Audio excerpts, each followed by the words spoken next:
Zirak Azim. Zirak Azim. Zirak Azim, daughter of Dr. Nelson Azim and Mrs. Phyllis Azim. I'm privileged to be the daughter of two ex-parliamentarians sitting here. And thank you for giving me this opportunity. 75 years میں یہ شاید پہلی دفعہ ہوا ہے کہ ہمیں Christians کو، مائنورٹیز کو ذہنی طور پہ ایکسیپٹ کیا گیا ہے اور اسے ادھر بلایا گیا ہے. سو آئی ایم اے کانوینٹیرین. میں بچپن سے، میری بہنیں، ہم کانوینٹ میں پڑھے ہیں، اور میں نے کانوینٹ ایک کرسچن ادارہ ہے، اور میں نے کانوینٹ سے زیادہ پیٹریوٹک انسٹیٹیوشن اپنی لائف میں نہیں دیکھا. I've been in the other institutions as well. لیکن وہ ایک واحد ادارہ ہے جدھر مارننگ اسمبلی میں اور آف ٹائم میں دعا کی جاتی ہے، اور پریزیڈنٹ سے لے کے ایک سپاہی تک کے لیے دعا کی جاتی ہے. یہ نہیں دیکھا جاتا کہ وہ مسلم ہے، وہ کرسچن ہے یا وہ ہندو ہیں. دعا کی جاتی ہے اور سب کے لیے کی جاتی ہے. ہمارے چرچز میں دعا ہوتی ہے تو سب کے لیے ہوتی ہے، لیکن جب مائنورٹیز کی بات آتی ہے تو اس پہ کہا جاتا ہے کہ نہیں، کرسچنز کے لیے دعا نہیں ہم کر سکتے. اگر I am a doctor my self, ہم فرنٹ لائن میں ہوتے ہیں، ہم مریضوں سے نہیں پوچھتے کہ آپ کا مذہب کیا ہے، وی جسٹ ٹریٹ دیم.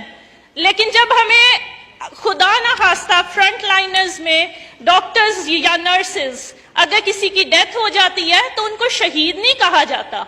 اگر کوئی فوجی سرحد پہ مارا جاتا ہے تو وہ شہید نہیں کہلا سکتا کیونکہ وہ غیر مسلم ہے. سر، ہمیں نو ڈاؤٹ ہمیں رائٹس بھی ہیں، ہمارے لیے قانون بھی ہے، ہمیں رائٹس بہت سارے دیے گئے ہیں، لیکن ہمیں ذہنی طور پہ تسلیم نہیں کیا گیا.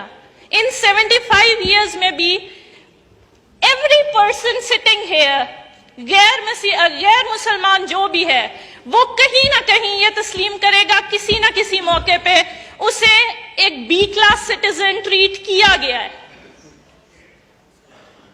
ہم پاکستان کو اون کرتے ہیں. I'm proud to be a Pakistani, I'm proud to be a Christian.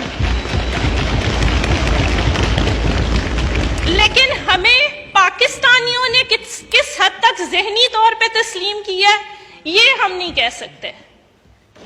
Shahbaz بھٹی صاحب اساسینیٹ ہو گئے، لیکن ان کے لیے ادھر دعا نہیں کی گئی کیونکہ غیر مسلمان کے لیے دعا نہیں کی جا سکتی. Sir, I am that privileged lady جس کے محترمہ ڈاکٹر صاحبہ. جی سر. ڈاکٹر شہباز بھٹی جو تھے وہ اس ہاؤس کے بہت ہی میں سمجھتا ہوں کہ باعزت اور پروقار رکن رہے ہیں، اور ان کے جس وقت ہوئے تو اس وقت ہم نے ان کے لیے دعا بھی کی تھی اور 1 منٹ کی خاموشی بھی ہم نے یہاں کی. اور آج تک جو ہے ہم ان کا وہ افسوسناک جس انداز سے وہ ہم سے بچھڑے، وہ ہم ان کو ہمیشہ وہ ہمارے دلوں میں ہے. اور آپ کے والد اور والدہ دونوں ایم ہیں. جی سر. تو میں سمجھتا ہوں اس سے بڑا اعزاز کسی نوجوان کے لیے نہیں ہو سکتا، کسی ملک میں نہیں ہو سکتا. سر نو ڈاؤٹ، لیکن being that privileged and blessed Pakistani, آپ کو کوئی تھرڈ کلاس نہیں سمجھتا. میں اور آپ، ہم جتنے بھی پاکستانی، ہم سب برابر ہیں آئین اور قانون کی نظر میں. سر، ہمیں ریلیجس ٹالرنس کی ضرورت نہیں ہے، ہمیں کو ایگزسٹ کرنے کی ضرورت ہے. ہمیں ایک ذہنی طور پہ ایک دوسرے کو تسلیم کرنے کی ضرورت ہے کہ ہم انسان پہلے ہیں، اور مذہب ٹھیک ہے، مذہب بھی ہے، لیکن ہم انسان تو ہے نا. ہم بھی اتنے ہی انسان ہیں، ہم بھی اتنے ہی پاکستانی ہیں جتنے باقی سارے پاکستانی ہیں. We don't need tolerance, we need coexistence. And آپ نے آج یہ پروو کیا ہے تھرو دس اسمبلی. آج 75 ایئرز میں یہ پہلے نہیں ہوا. آپ نے یہ انیشیٹو لی ہے اور آپ نے یہ شروع کیا ہے، اور انشاءاللہ یہ آگے بھی چلے گا. And this is the baby step, this is the step کہ ہم یونانیمسلی ہم آن اے